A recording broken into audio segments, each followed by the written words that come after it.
A partir de agora, nós vamos falar de economia e toda terça-feira a gente recebe o economista, o professor Luiz Carlos Ongarato, e hoje nosso assunto são as tendências de sustentabilidade pós-Covid nas empresas.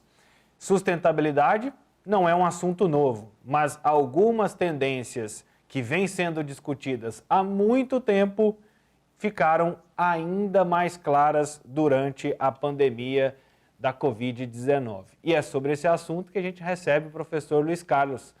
Boa tarde, Luiz. Seja bem-vindo. Boa tarde, Tôndolo. Boa tarde a todos que nos acompanham nessa tarde aqui. Tudo bem com você? Tá tudo ótimo. De volta aqui no horário das 3 horas, né? Semana passada tive um probleminha, mas deu tudo certo. Na realidade, a tecnologia nos prega essas peças de vez em quando também, né, professor? É verdade, Tôndolo. Luiz, tem como eu juntar economia, lucro, prosperidade, atividade econômica com sustentabilidade? Tôndolo, é uma pergunta que é muito comum assim, as pessoas se fazerem, né? Quando a gente fala sobre consumo consciente, sustentabilidade, economia.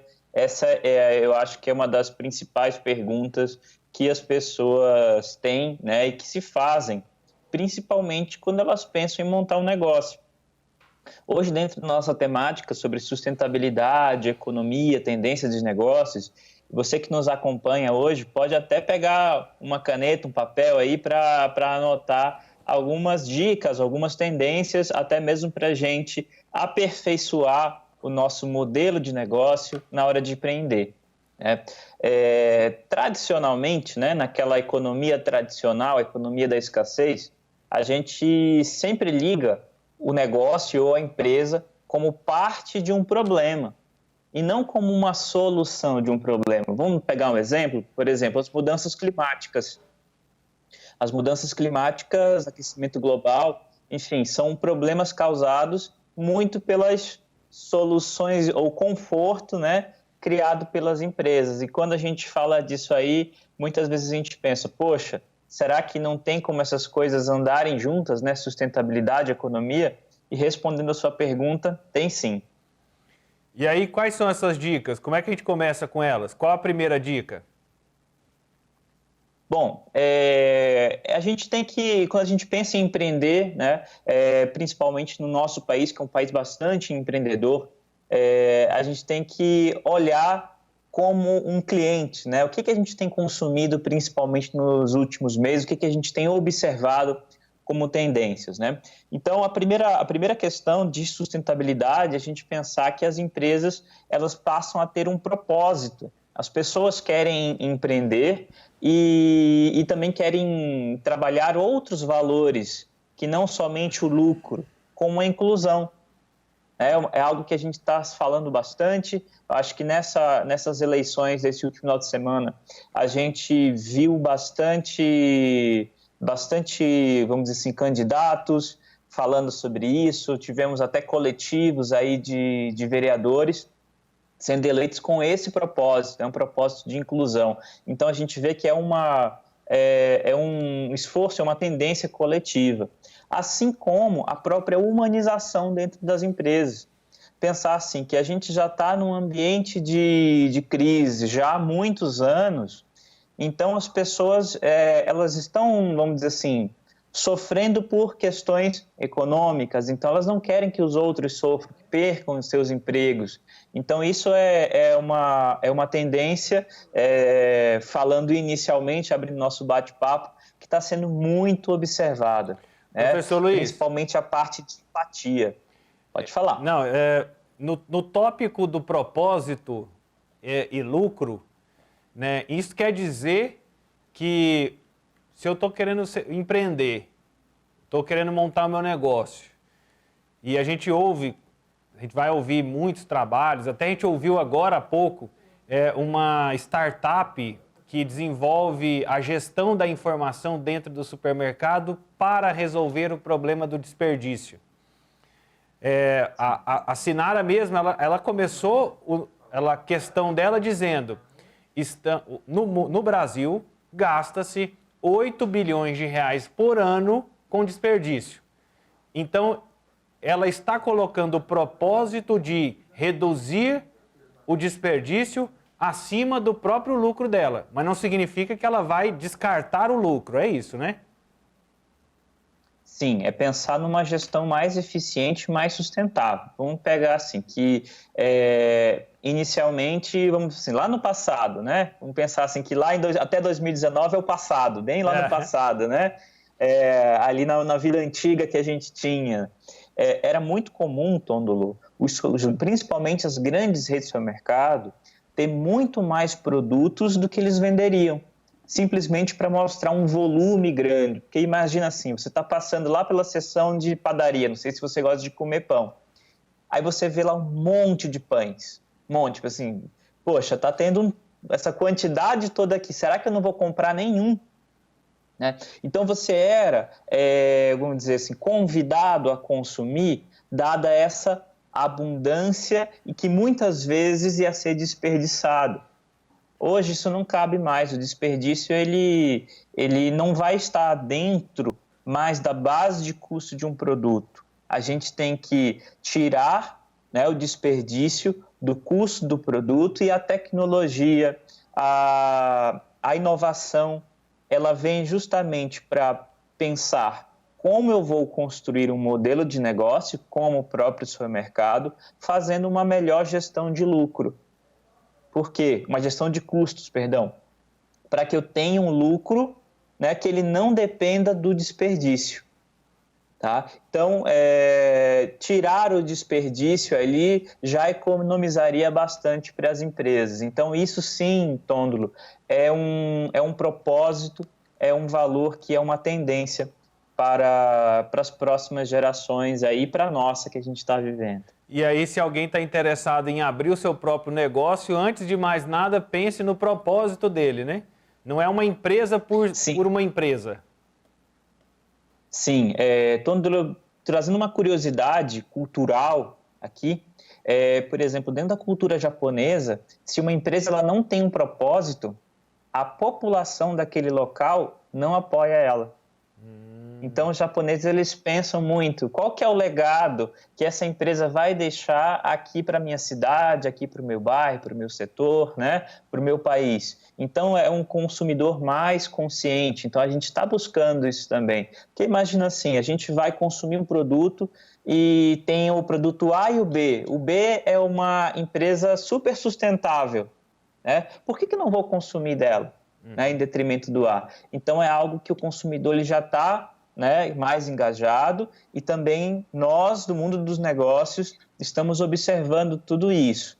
Inicialmente, pode-se até uma imposição mercadológica, né? Porém, com o passar do tempo, a gente vai sim ter uma mudança cultural e estrutural ali no mundo pós-Covid, se a gente pode falar assim. E aí, no segundo tópico que você estava comentando, quando eu te interrompi, você dizia sobre a humanização.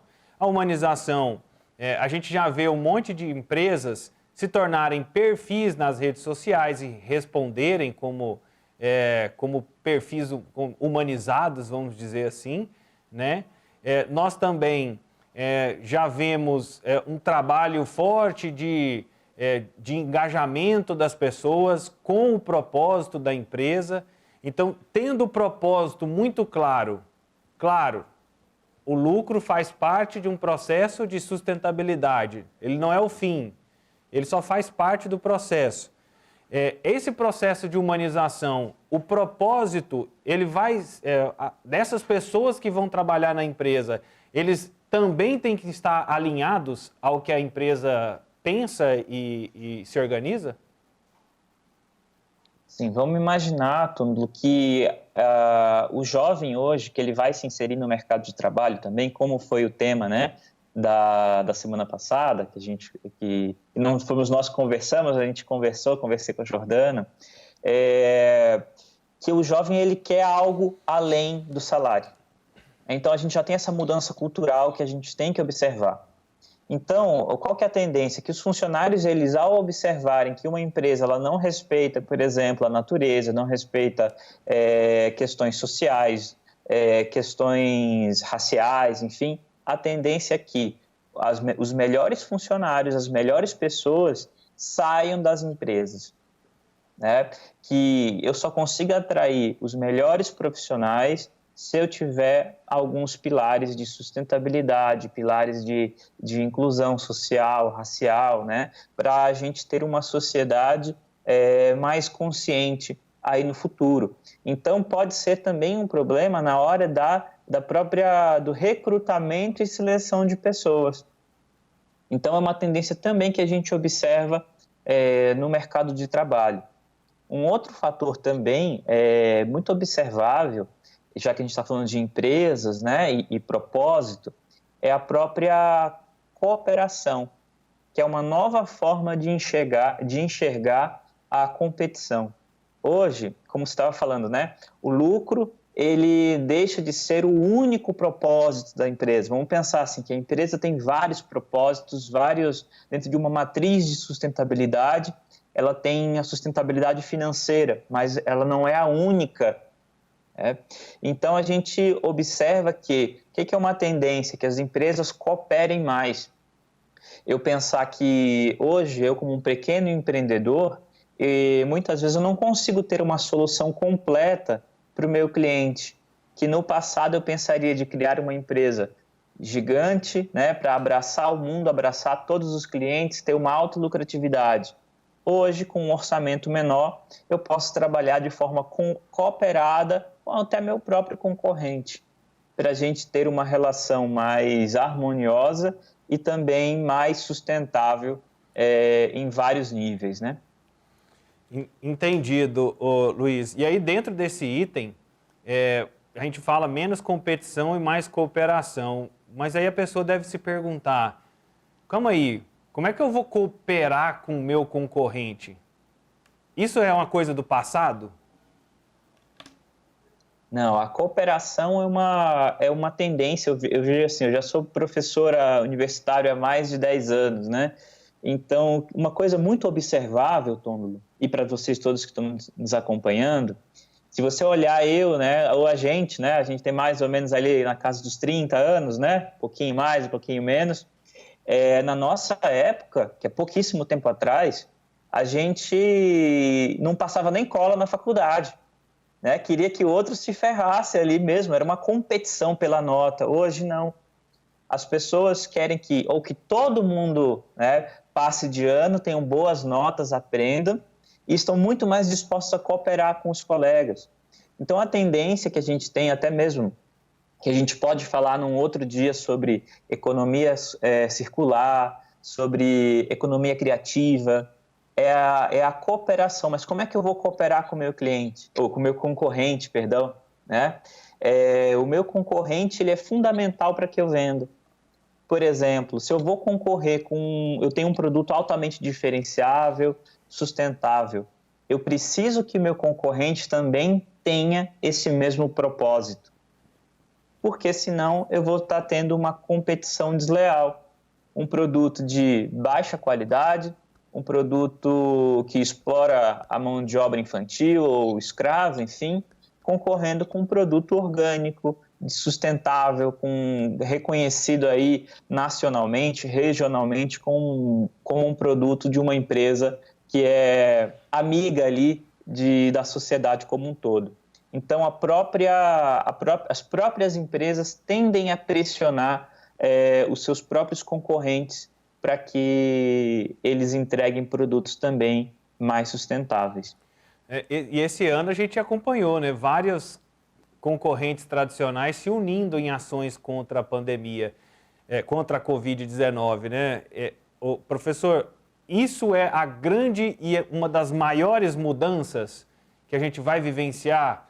Nós somos, vamos dizer assim, nós somos concorrentes, brigamos pela atenção com o cliente, mas não somos rivais? Dá para imaginar assim? Sim, seria um ambiente, vamos pensar assim, ideal, né? Que a gente entenda que para o bem do mercado é importante, sim, que todos tenham emprego, que as pessoas estejam empregadas, que as empresas existam. A gente viu muito associativismo em relação às empresas. Vamos imaginar o setor de bares, restaurantes, eventos, né? Os que mais sofreram, o setor de serviço, os que mais sofreram e ainda sofrem durante essa pandemia, eles se juntaram. Porque o setor forte é aquele setor que tem várias empresas, né, que tenha um mercado consumidor, porque se o consumidor tem poucas opções, num curto prazo ele pode até mesmo migrar de consumo e mudar o seu hábito, né, por dificuldade no acesso. A gente viu aí campanhas de empresas famosas, né, de fast food, um chamando para consumir do outro, né, para que empregos não fossem fechados. Imagine em que situação a gente poderia imaginar isso até 2019, início de 2020. Então, a gente percebe que existe um ambiente mais favorável a essa cooperação.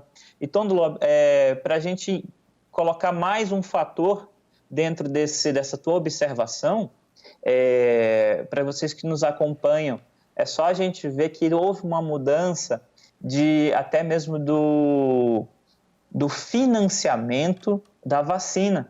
Antes as vacinas eram financiadas por quem?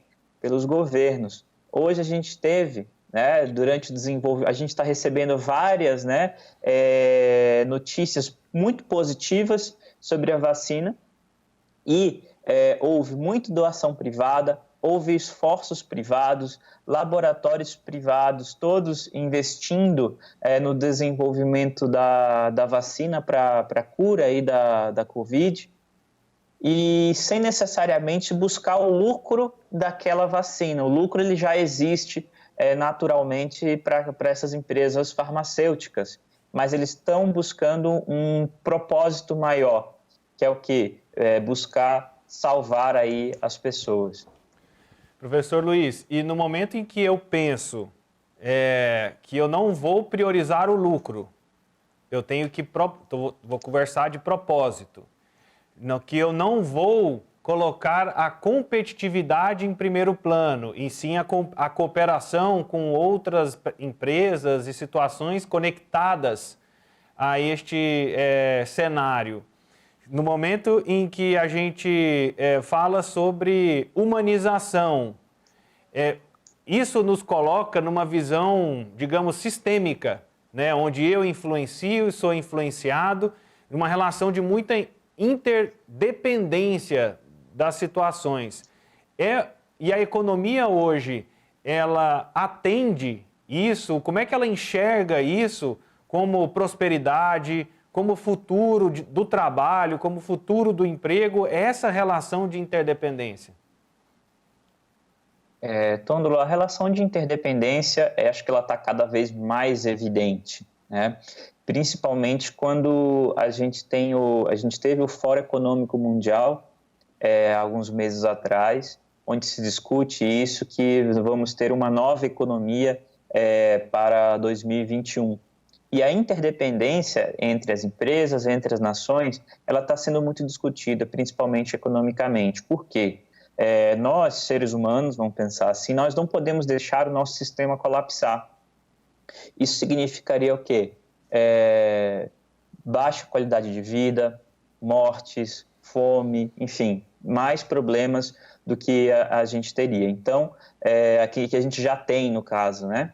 Então, é importante essa interdependência para cada um entender o seu papel também dentro da economia do planeta, né? Porque se a minha base econômica de sustentação de toda a sociedade humana ela se dá apenas em recursos não renováveis, vai chegar o momento, e já está chegando cada vez mais próximo, o momento que a gente está pagando essa conta. Então, atividades, por exemplo, agrícolas, podem ser que não sejam mais sustentáveis daqui a algum tempo por conta de mudanças climáticas. A questão de outros negócios, outras empresas, a questão de mobilidade, enfim, pode ser que a gente tenha grandes problemas dentro da sociedade causados por nós mesmos. E aí essa mudança, né, de pensamento, para um pensamento mais interdependente, vai fazer com que a gente tenha uma economia mais próspera. Porque o nosso problema hoje não é a lucratividade das empresas no âmbito global, vamos pensar assim, né? No âmbito macro, não é o lucro em si, mas a sustentabilidade global, né? De toda a sociedade e toda a economia. Então, esse que é o X da questão aí, Tom. E aí, dentro desse X da questão, para eu encerrar contigo, quem hoje está mais disponível e mais disposto a esta mudança de paradigma? O mundo das corporações ou o mundo dos trabalhadores? Que quando a gente vê na política, eles lutam um contra o outro. Assim, existe um embate filosófico quando a gente os vê um do lado do outro. E dentro do ambiente da economia, quem está mais disponível a enxergar o mundo por essa nova perspectiva? Tôndolo, algumas companhias ainda vão ser muito resistentes em relação à sustentabilidade, porque, vamos imaginar assim, a indústria do petróleo, ela depende exclusivamente da exploração de petróleo. Alguns países, enfim, vão defender muito isso, né, de recursos não renováveis. Porém, qual que é uma das vantagens, né, uma das características do capitalismo? É a sua capacidade de mudança, sua capacidade de adaptação. Então, se o mercado ele passa a não consumir mais, ele passa a exigir outras coisas, automaticamente vai criando-se mercado. Se a gente for pensar em... Quem é que pensava em energia elétrica renovável e placas solares, né, em casa há 10, 15 anos atrás? Quase ninguém pensava. Hoje todo mundo já pensa nisso. Quem é que pensava em separação de lixo e para onde vai a gestão de embalagens plásticas, por exemplo, no passado? Ninguém pensava isso, hoje já se pensa. Hoje a gente acha um absurdo, quando a gente vai no supermercado, alguns ainda, né, infelizmente fazem isso. Outro dia eu vi que tinha uma mexerica, né, uma tangerina, ou uma bergamota, aí, dependendo de onde você está nos ouvindo, né, tem que falar descascada, dentro de uma embalagem plástica.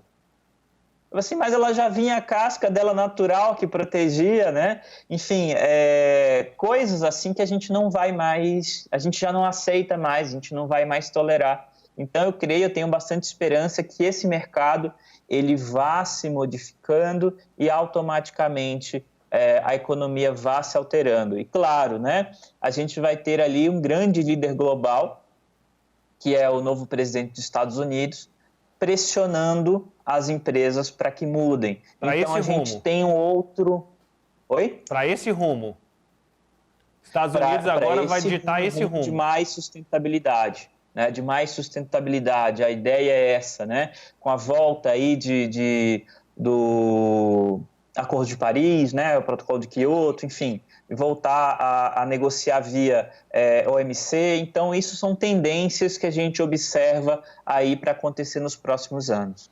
Ou seja, se o Trump assinou a saída, vai ter que apagar e desassinar aí, porque a tendência é que os Estados Unidos voltem, né, para os acordos que envolvem o meio ambiente. Professor Luiz, muito obrigado pela participação e até semana que vem. Obrigado, Tono. Obrigado a todos que nos acompanharam. Até semana que vem. Um abraço. Tchau, tchau. Esse professor Luiz Carlos Ongarato e a gente falando sobre economia e sustentabilidade e como isso deixa de ser uma tendência e passa a ser uma realidade, uma necessidade da economia pós-Covid. Né? E a Covid nos ensinou muito isso e por isso a gente reforça aqui com você na nossa programação Sagres em Tom Maior.